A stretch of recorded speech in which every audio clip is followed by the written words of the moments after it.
చారు కాసినప్పుడు వేస్తాను అనమాట. వంకాయలు ఇంకొక పాప వస్తే వాళ్ళకి ఇచ్చేసాం, చాలా కాదు. మనసు పెట్టుకుంటుందండి, ఏగలు వచ్చేసినాయి. తాటి వేసి తీసాను కదా. తోటకూర పప్పు,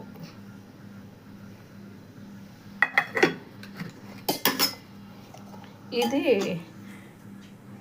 చిలకడదుంప వంకాయ చిక్కుడుకాయ పులుసు. ఎగ్స్ వేసాను, ఎలాగ పిల్లలకి ఎగ్స్ ఏదో ప్రోటీన్ ఉంటుందని. మామూలుగా అయితే తింటలా. ఇక చిలకడదుంపలు, చిక్కుడుకాయలు, వంకాయ, బెల్లం పులుసు. ఈరోజు అంతా వేస్ట్. ఇంకా ఏ బాగా